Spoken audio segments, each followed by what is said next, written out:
Good evening. We're back with more Lord of the Rings LCG, and tonight is the Uruk-Hai on Nightmare difficulty. This is a quest in which we're going to have a captive that we're pursuing. Captive is going to be Frodo, and he's going to go underneath to Isengard with 10 pursuit tokens on to Isengard.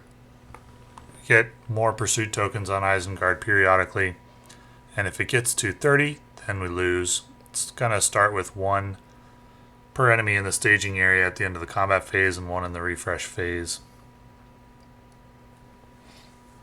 So this discourages spending a lot of time catching up. This is a foot race quest against the enemy encounter deck.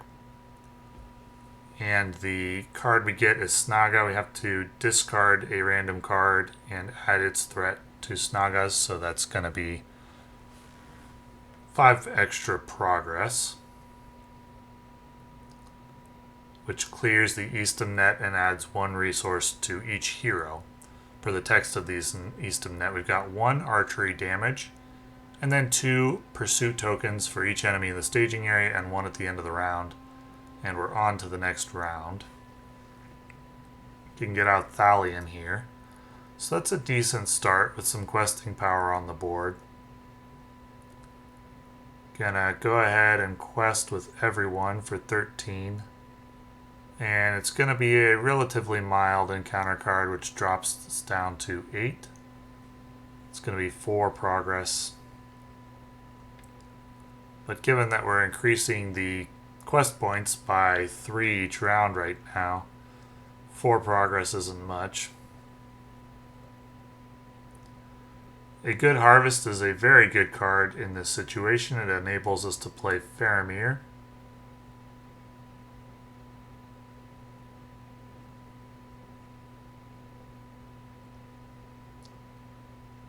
And we will send most characters to the quest. I don't want to move into phase 2 yet, I don't think.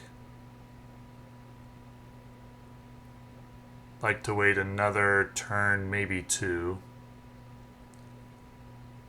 So we do make some pretty significant progress, but not enough to clear phase 1. We're gonna move to the Eastham net land.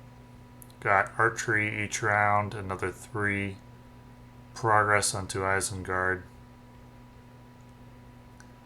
And we're on to the next round. Next round after this, Glorfindel can come down. Got Yorth for healing, so I'm not too worried about the archery. Could use Heed the Dream here, but I want to save the resources for Glorfindel.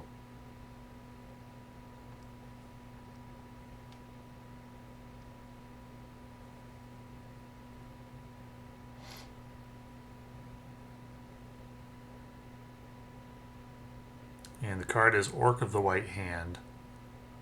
So we're making enough to clear the location, and we're up to 18, 1 short of clearing phase 1. That's probably a little too close. Probably quested for too much, but it worked out here. This enemy is going to engage. Got an archery damage to deal with. And the Orc of the White Hand will attack Baragon. Discard an attachment. I don't have any. So that'll drop threat by 1. No point in attacking the enemy. He has toughness of 2. He would cancel any damage I would do. So another 3 added to Isengard. And this round I can get out Glorfindel. And we will plan on moving ahead into phase 2 here.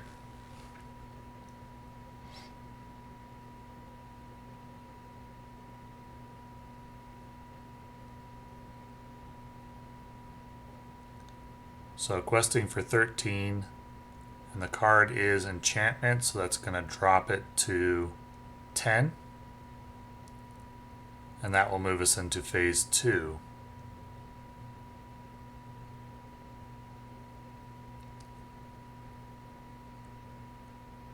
I was just checking here to make sure I added the tokens to Isengard at the end of the last round, which I did in the last round. So here I've got to go look for an Uruk-Hai and add it to staging, and I'll choose an Isengard Uruk.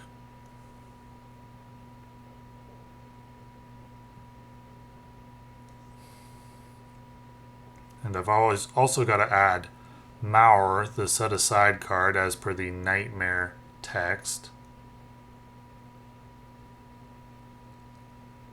I reduce the pursuit value by 1 for each enemy defeated.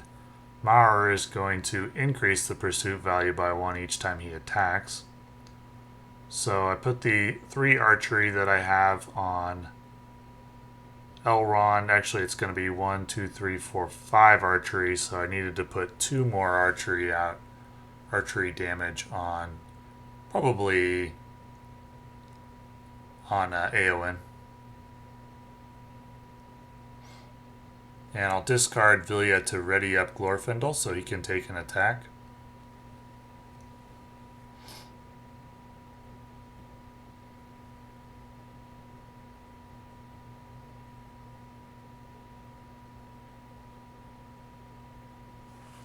Now I'm thinking about where to put these last 2 attacks.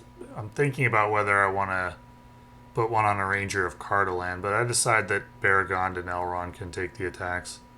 So Baragond takes an attack. Maur increases the Isengard counter by 1. And Ugluk is going to attack Elrond for 3 damage. So now I can use Aragorn's ability, spend 2 resources to ready a hero. I'll ready up Eowyn, attack with her, and then trigger her ability to increase her power by 9 for the remainder of the phase. And I can attack Ugluk. That takes out Maur and Ugluk in the same round. And then I can go ahead and use Aragorn's ability again to ready Eowyn again and have her take out 1 more enemy while her attack is still 10. Decrease the pursuit value by 2 thanks to defeating 2 enemies. And I'm thinking about whether I wanted to save those resources on Aragorn, but I decide, nah, it's probably good to take out that archer. That'll reduce the damage I take in future turns.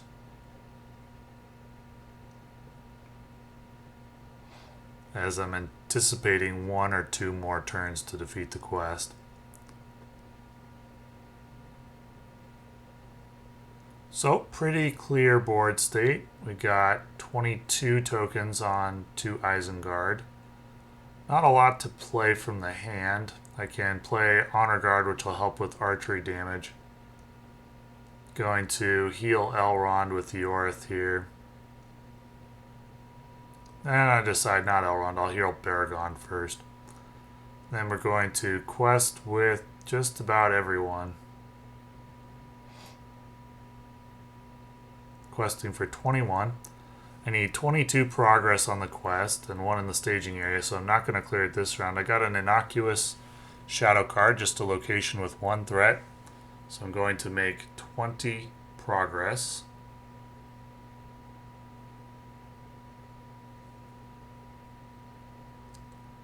And the Honor Guard will cancel the archery damage, and then I have an attack from the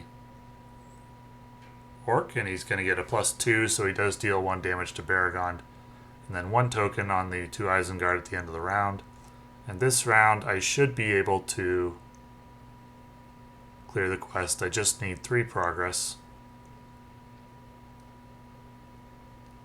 And I'll send in everybody. I've got Glorfindel available to take an attack if I need to. I've got Honor Guard to cancel some damage if I need to. It's going to be Ugluk's Uruk-Hai. Increase pursuit value by 3. Or reveal another encounter card. I'll increase pursuit value by 3.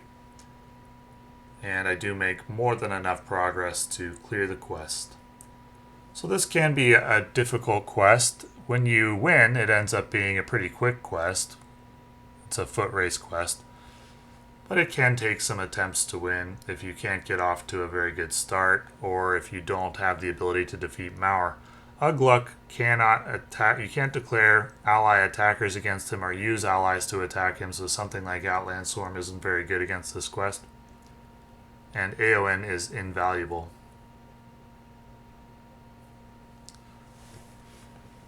So, thank you for watching.